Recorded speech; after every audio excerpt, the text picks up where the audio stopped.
Bonjour chers frères et sœurs de l'église de l'I-Jésus, nous sommes aujourd'hui le jeudi 12 janvier 2023 et nous allons méditer ensemble Osée chapitres 5, 6 et 7.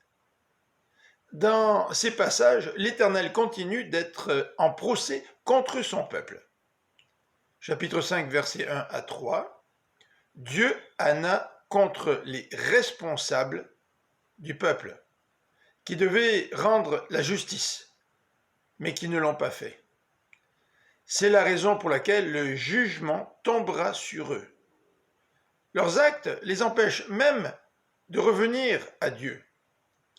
Judas et Benjamin seront aussi l'objet de la colère de l'Éternel. Éphraïm, qui est allé chercher de l'aide du côté des Assyriens, ne pourra éviter l'intervention de l'Éternel. Dans les chapitres 6 et 7, le peuple espère une délivrance rapide de la part de l'Éternel. Mais sa repentance est superficielle, car son amour envers Dieu est éphémère.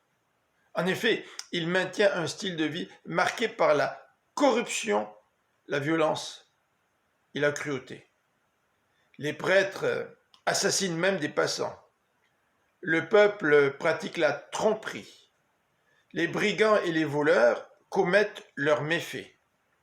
Leur méchanceté et leur tromperie amusent même le roi et les princes.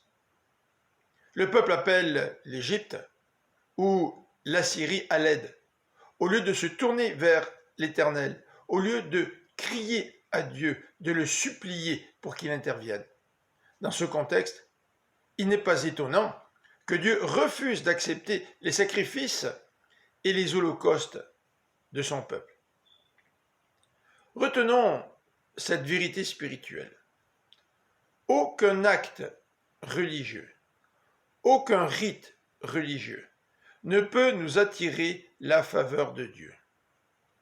Que ce soit des offrandes, que ce soit des prières, que ce soit la lecture de la parole de Dieu.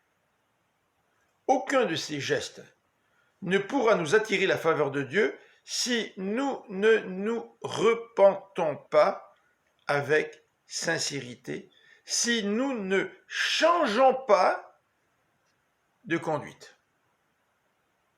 Je vous souhaite une bonne fin de journée, que le Seigneur vous bénisse. À demain.